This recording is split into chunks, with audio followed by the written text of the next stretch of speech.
दोस्तों, मैं आपका अपना अंकुर पंडित। ओम वजस्पताय विधिमहि बुद्धि मूलाय धीमहि तन्नो गुरुवे प्रचोदयात्। बोलो बृहस्पति भगवान की जय। बहुत दिन के बाद आज वीडियो डाल रहा हूँ दोस्तों। आज बात करते हैं हमारी कुंडली में दुर्भाग्यशाली योग कैसे बनता है। जैसे कि नीच के केंद्र सपावे निर्धन। सूर्य हमारा अगर नीच राशि के साथ बैठकर हमारे केंद्र स्थान में हो और हमारा लग्नेश बलहीन हो तो हमारी कुंडली में दुर्भाग्यशाली योग बनता है। ये बात आप ध्यान रखिए कि दुर्भाग्यशाली योग कैसे बनता है। हमारा सूर्य अगर नीच राशि के साथ होकर केंद्र में बैठा हो, प्रथम, चतुर्थ, सप्तम और दशम भाव में, और हमारा जो लग्नेश है वह बलहीन हो तो दुर्भाग्यशाली योग बनता है। मिथुन लग्न में सूर्य यदि वृश्चिक और मकर राशि में स्थित हो तो दुर्भाग्यशाली योग बनता है। इसी तरह से कर्क लग्न में कुंभ या मिथुन लग्न में राशि में हो तो दुर्भाग्यशाली योग बनता है। इसी तरह से सिंह लग्न में कर्क या फिर मकर, मीन और कुंभ राशि में हो तो दुर्भाग्यशाली योग बनता है। और ये दुर्भाग्यशाली योग है क्या? यदि बच्चे के पैदा होते ही पिता को धन की हानि हो, अपयश हो, वह दुर्भाग्यशाली योग होता है। पिता को किसी के आगे पैसों के लिए हाथ फैलाना पड़े, वह दुर्भाग्यशाली योग माना जाता है। पिता की संपत्ति दिन प्रतिदिन खत्म होती जाए, ये दुर्भाग्यशाली योग माना जाता है। और इस दुर्भाग्यशाली योग को ख़त्म करने के लिए अब मैं आपको बता दूं कि हमें उपाय करना चाहिए। किसी उच्च विद्वान पंडित जी के पास जाइए या गुरु जी के पास जाइए और उनसे इस बारे में ज़रूर बात करिए कि हमें दुर्भाग्यशाली योग है, या किसी पंडित के बताने पर कि आपको दुर्भाग्यशाली योग है। और आप पूछिए भी ज़रूर अपने बच्चे के, जो आपकी पतरी है या टेवा है जो उनका बना हुआ है, वह दिखाते ही आप पूछिए कि जन्म होते ही कि ये इसके कुंडली में कहीं दुर्भाग्यशाली योग तो नहीं। क्योंकि जब सब कुछ हो जाता है उसके बाद अगर आपको पता लगता है कि इसके कुंडली में दुर्भाग्यशाली योग है तो उसका कोई फ़ायदा नहीं। आप जब आपको पता लग जाता है उसी वक्त अगर उसका हल निकालें तो बहुत से ऐसे हल निकल सकते हैं जिसका आपको अंदाज़ा भी नहीं कि आप बहुत जल्दी इसका रिज़ल्ट पॉजिटिव पा सकते हैं। अब मैं आपको बता दूं कि अगर किसी को दुर्भाग्यशाली योग हो तो वह दूध का गिलास भरकर सिरहाने रखे और उसको प्रातःकाल उठकर कीकर के वृक्ष की जड़ में डाल दे तो दुर्भाग्यशाली योग खत्म होता है। हर मास की पूर्णिमा की रात्रि में गंगा जल से, वह अगर गंगा स्नान कर सके तो ठीक है, गंगा जल एक बाल्टी में या एक पात्र जो ऐसा हो जिससे आप नहा सके उसमें डालकर नहाए तो भी दुर्भाग्यशाली योग खत्म होता है। हर सोमवार को शिवलिंग पर कच्चा दूध चढ़ाएं और विनम्रता से, श्रद्धा से आप हाथ जोड़कर प्रार्थना करें कि हे प्रभु, मेरा दुर्भाग्यशाली योग खत्म करिए, तो आपका दुर्भाग्यशाली योग खत्म हो सकता है। ये 3 उपाय ज़रूर करिए अगर आपकी कुंडली में दुर्भाग्यशाली योग है। और मैं आपको ये भी बता दूं दोस्तों कि दुर्भाग्यशाली योग क्या होता है। ज़िंदगी में एक बार आपको जिल्लत सहनी पड़ती है।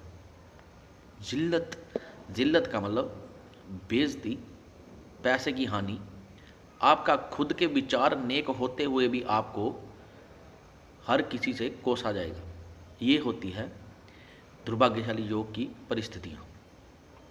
आपको मैं बता दूं कि वृश्चिक राशि में अगर सूर्य हो तो, और द्वादश भाव में सूर्य हो वृश्चिक राशि में, तो यकीन मानिए आप ऐसे अपमानित होंगे कि आपको शहर छोड़कर जाना पड़ सकता है। आप फॉरेन में जाकर तरक्की कर सकते हैं, लेकिन अपने शहर में, अपने मोहल्ले में आप कार्य करेंगे तो आपको अपमानित क्यों होना पड़ेगा? क्योंकि आपका सूर्य नीच राशि के साथ गृहस्थ होगा। नीच राशि के साथ गृहस्थ होने के कारण आपका अपयश होना ही होना है।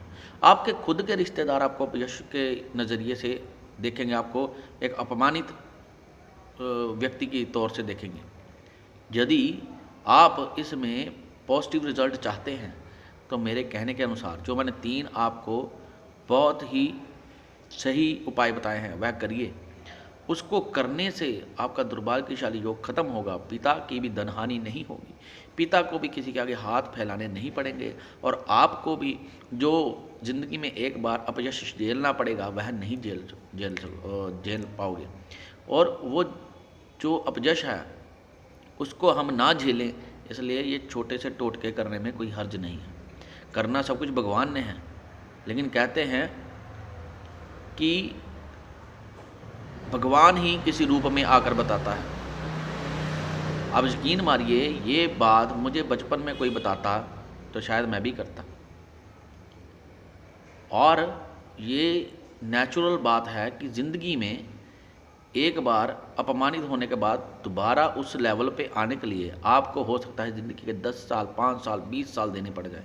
इसलिए ये उपाय आप या आपके पिताजी ज़रूर करें और आपके जन्म होते ही 1.25 महीने के बाद आपको एक बार ज़रूर मंदिर में जाया जाए और आप अपने हाथ लगाकर शिवलिंग पर जल चढ़ाएं और आपके पिताजी विनयपूर्वक श्रद्धा से अगर भगवान को प्रार्थना करें तो ये जो दुर्भाग्यशाली योग है ये ख़त्म हो सकता है। कहते हैं जिसका कोई गुरु नहीं उसका गुरु स्वयं भोलेनाथ होते हैं। जिसका कोई गुरु नहीं उसका गुरु स्वयं भोलेनाथ होते हैं। और भोलेनाथ ऐसे भोले हैं कि वह अगर किसी दास पर प्रसन्न हो जाए तो वह उसकी जूनी और उसके पूरे कुल को तार देते हैं। और अब यकीन मानिए नहीं तो रावण जिसने भगवान के सिंहासन को उठाया हो, भगवान का सिंहासन कोई नहीं उठा सकता, और उसको हाथ डाला हो और उसे ही खुश होकर उसके विनम्र और श्रद्धा से एक तांडव स्तोत्र बोलने पर जटाटविगल जलम प्रवाह पादितस्थले गलेवलम विलंबिता भुजंग तुंग मालिका दगज दगज दगज लल लाटपट पावके किशोर चंद्रशेखरे रति प्रदीक्षण मम धराधरेन्द्र नंदनी विलास बंधु बंधुना सृति गंध सुमति प्रमोदमान मानसे त्रिपाकटाक्ष घोरनी निरुद्ध रुद्रापति कुचित गंबरे नमो विनोदम हेतु वस्तुनि। ऐसे मतलब कि जो उसने श्रद्धा से गाया, श्रद्धा से भोला, भगवान भोले भंडारी को अपनी श्रद्धा जब प्रकट की तो वह इतने खुश हो गए कि उसको उस उपहार में एक खड़ग भी दे डाले, वरदान भी दे डाले। तो ऐसे भोले हैं वो भोले भंडारी। आप उनके पास जाकर विनम्रता से हाथ जोड़कर प्रार्थना करें और कच्चा दूध चढ़ाएं तो आपका दुर्भाग्यशाली योग खत्म हो सकता है। दूध का गिलास भरकर बच्चे के सिरहाने रखें और सुबह उठते ही कीकर को वह दूध चढ़ाएं तो उसका दुर्भाग्यशाली योग खत्म हो सकता है। ऐसे छोटे छोटे उपाय अगर श्रद्धापूर्वक किए जाएं तो इनका रिजल्ट मिलता है। लेकिन कई लोग 2 बार 3 बार करने के बाद नहीं करते, वो कुछ नहीं होना यार, होता है, यकीन मानिए। यहाँ पे कई लोग ऐसे हैं जिन्होंने किया है और उनको उसका रिजल्ट मिला है। और रिजल्ट पाने के लिए आपका कुछ नहीं लगेगा, जेब से पैसे भी नहीं लगते। हमने ये नहीं बोल रहे कि आप जी 20,000 का हवन करवा लीजिए, 30,000 का हवन करवा लीजिए, आप इतने पंडित बैठेंगे, इतना ऐसा होगा, ऐसा कुछ नहीं होगा। सिर्फ आप टोटका जो उपाय आपको बताए हैं वो करिए और अगर ये आपको पॉजिटिव रिजल्ट दे दे तो आपका क्या जाता है। और जब कुछ जाता नहीं तो करने में क्या हर्ज है। क्यों आलस करके अपनी ज़िंदगी बर्बाद करने से अच्छा है कि कोई काम ऐसा करें कि जिससे ज़िंदगी बर्बाद ना हो। और दुर्भाग्यशाली योग हो तो यकीन मानिए ये कार्य करने से मैं भगवान से खुद प्रार्थना करता हूँ, जब किसी को बताता हूँ कि हे भगवान जो ये कार्य करे वह ज़रूर इस कार्य में सफल हो और उसका जो मैंने बताया है उसमें उसको सफलता मिले।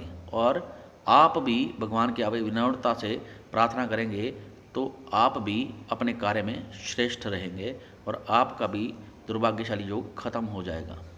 और भोले भंडारी आपको भी सब सुख प्रदान करें।